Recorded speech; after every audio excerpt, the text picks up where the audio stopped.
Les éditions Michel Lafon vous offrent des témoignages, des biographies, des trailers, des best-sellers, des beaux livres et de la littérature jeunesse. Découvrez Le Prince charmant est infidèle d'Ondine Kayat. Un roman drôle et moderne sur un thème universel, le couple, l'infidélité et la jalousie. Le Prince charmant est infidèle est un véritable sérum de vérité, un cocktail d'humour décapant qui explore toutes les facettes de l'amour sans concession. Car le prince n'est finalement pas si charmant et se trouve entraîné dans des aventures désopilantes qui vont lui faire voir la vérité en face. Et si le prince charmant est infidèle, la princesse peut l'être aussi. Les éditions Michel Lafon, un large éventail de lectures pour tous les goûts, pour toutes les passions. Vous écoutez Samedi de lire avec l'auteur invité d'Amélie Boivin-Enfield. On est maintenant rendu au moment de l'émission. C'est à mon tour de présenter à mon auteur de cette semaine, Maxime Landry, les ouvrages que j'ai lus cette semaine. Et on va commencer avec le premier, avec quelqu'un que tu connais bien. Oui, avec le livre de Julie Philippon, Les réseaux sociaux m'ont sauvé. J'ai hâte de savoir ce que tu en as pensé parce que j'ai eu la chance de signer la préface de ce livre-là. C'est une histoire, un récit que j'ai vraiment aimé. J'ai vraiment beaucoup aimé. Puis souvent, on entend parler des réseaux sociaux de mauvaise façon, tous les côtés négatifs des réseaux sociaux. Dans le cas de Julie, c'est les réseaux sociaux qui lui ont vraiment sauvé la vie parce que Julie, pour les gens qui ne la connaissent pas, moi je la connais depuis quelques temps, c'est une maman de 2 enfants qui ont des handicaps, qui ont des problèmes. Alors Julie a passé plusieurs années et encore aujourd'hui passe beaucoup de temps à s'occuper de ses enfants, à aller dans les rendez-vous médicaux, rendez-vous avec les ergothérapeutes, également avec les enseignants aussi à l'école, comment gérer le tout. Julie qui est une ancienne enseignante aussi, qui a été confrontée à ça aussi, en ayant des enfants qui ont des besoins, des spécificités très particulières. Et il y a aussi son papa qu'elle a dû accompagner en fin de vie. Alors, elle a été une aidante naturelle. Et elle parle aussi du fait que les aidants naturels, les parents qui ont des enfants handicapés ont très, très peu de ressources. C'est difficile d'avoir de l'aide. Souvent, on est sur des listes d'attente. Dans le cas de ses enfants, je me rappelle pas si c'est son garçon ou sa fille a été sur une liste d'attente et finalement, quand il atteint à l'âge de 5 ans, il était rendu trop vieux. Il fallait qu'il soit sur une autre liste d'attente. Alors, on passe des années sans avoir de l'aide. Alors, ça fait beaucoup réfléchir. Moi, j'ai redécouvert Julie Philippon, que je connais, une femme qui est vraiment lumineuse, malgré tous les problèmes qu'elle a dans sa vie, garde son sourire qu'elle a depuis toujours. Toi, comment t'as trouvé ça? Écoute, c'est une blogueuse, c'est une mère de famille. Elle porte tellement de chapeaux. Moi, j'ai senti beaucoup de courage à travers ce récit-là et j'ai senti beaucoup de faiblesse en même temps. Tu sais, et c'est ça que je trouve beau. C'est le fait que... Parce que, premièrement, là, c'est tellement important ce qu'elle fait là parce qu'elle parle d'un sujet dont il faut parler. C'est vrai que les aidants naturels et tout ça, ils n'ont pas nécessairement les ressources et pourtant... Écoute, c'est temps plein son affaire. Moi, j'en revenais pas là, de lire ça, sa vie. Je me dis... À lire, j'étais épuisé pour elle. Je me disais, elle a par-dessus ça décidé d'écrire un récit et de raconter son histoire. Il faut vraiment le faire. C'est pour ça que j'ai décidé de signer sa préface parce que il y a des gens inspirants dans la vie que tu rencontres. Et elle, je l'ai vue une seule fois à une séance photo parce qu'on est les deux à la même maison d'édition. Et je l'ai croisée en séance photo pour nos photos d'auteur. Et on s'est salué. Elle dit, ah oui, je vais lancer telle date. Genre, mais j'ai hâte de voir. Tu sais, on s'est raconté vite fait. Mais ça a pris 2 minutes.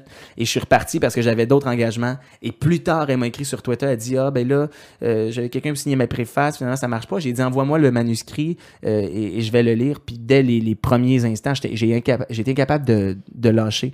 J'ai été incapable de décrocher. Je me suis dit, aïe, elle a trop d'histoire, trop de vécu, cette femme-là. Il faut absolument que son histoire fasse le tour du Québec et plus encore. Donc, elle a aidé beaucoup de parents aussi qui avaient des problèmes, des enfants qui ont des difficultés, dont sa fille qui est atteinte de la dyspraxie, une maladie que je ne connaissais pas, problème.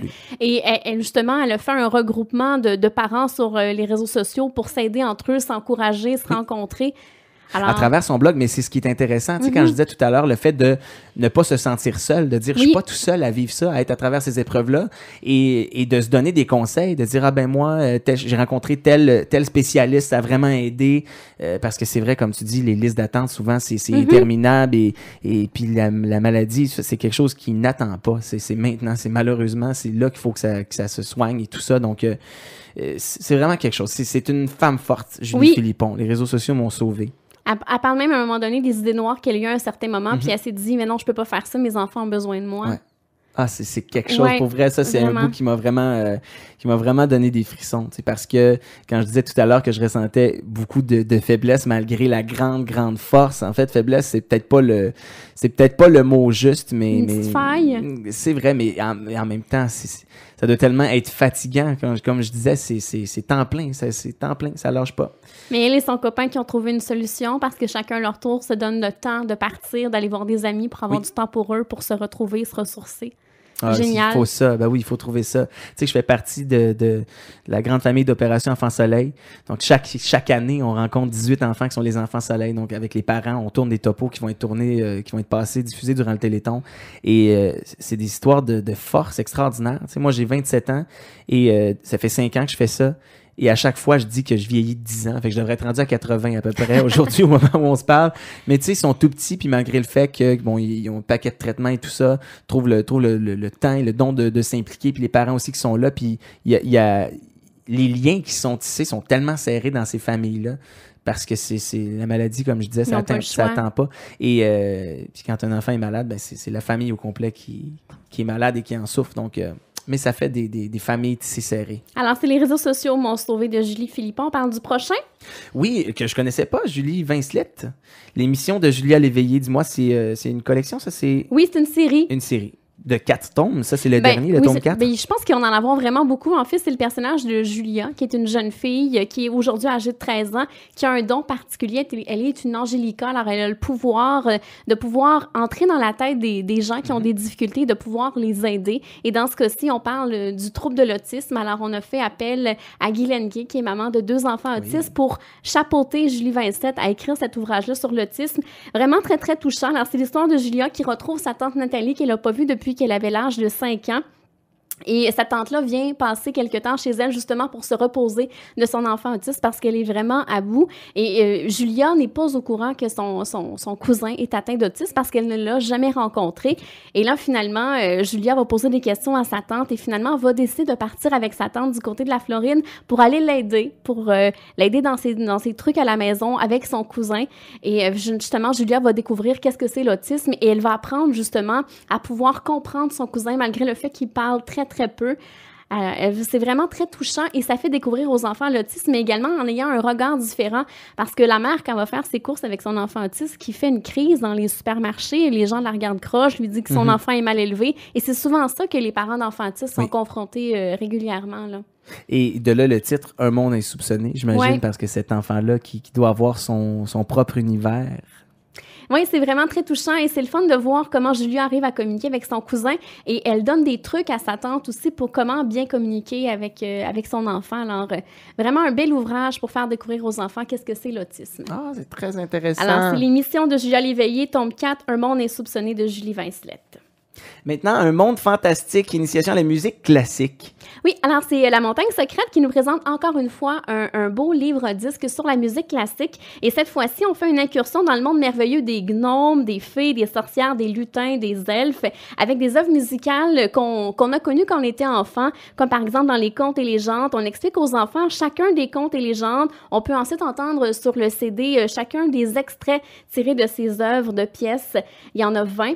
Et on a aussi un petit guide découverte pour chacune des pièces. On a aussi une biographie de chacun des compositeurs des pièces musicales. Il y a même un glossaire de termes musicaux pour expliquer aux enfants qu'est-ce que c'est la musique classique, quel est tel mot. C'est vraiment super intéressant. En plus, il y a de belles illustrations. Moi, j'adore cette maison d'édition-là. Je trouve que c'est un bon moyen de faire découvrir la musique classique aux enfants. Et dans ce cas-ci, on rentre dans un monde fantastique. Alors, c'est sûr que les enfants vont aimer, là. Wow! Merci. Belle découverte. J'ai regardé ça. Et maintenant, chef de famille de Clémence Risley et Émilie Villeneuve. Alors, c'est avec la participation de 20 personnalités gourmandes, comme par exemple Bob le Chef, Antoine Sicotte, Jean Soulard, Jeff Stinko, Dany Saint-Pierre. Et ils nous parlent... Ils me l'ont pas demandé, moi. Pourtant, j'ai une personnalité gourmande. Oui. Mais est-ce que tu cuisines, Maxime? Pas beaucoup. J'aime la bonne bouffe, mais moi, quand je reçois chez nous, j'avertis. Moi, je m'installe au comptoir, je prends un verre de vin, puis vous cuisinez. Mais apportez rien, là. Mais dans ce cas-ci, ce sont toutes des personnalités gourmandes qui ont des enfants, et à partir du moment qu'ils ont eu des enfants, ça a changé complètement leur vision de la nourriture, parce que souvent, les enfants ont des goûts particuliers, ils veulent pas toujours manger ce que les parents font. Alors, ils ont dû changer avec leur réalité familiale, leur moyen de cuisiner à la maison. C'est vraiment très, très intéressant. Faut se réinventer parfois avec des enfants, hein, puis trouver le moyen de passer des légumes sans que ça... C'est comme dans l'annonce, là. C'est-tu des légumes, ça? Mais non! Alors, justement, les personnalités ont réussi à trouver des moyens, autant que ce soit gourmand, autant pour les parents que pour les enfants. Et on retrouve plein de trucs, comme par exemple des recettes pour le brunch, le pique-nique, l'apéro, le souper d'amoureux à 3 ou à 4, parce que maintenant, il y a des enfants, les soupers d'amis, les desserts. Et en plus, il y a de belles photos signées Cindy Boyce. Et on a aussi des illustrations faites par un illustrateur de chacune des personnalités qu'on a rencontrées dans l'ouvrage.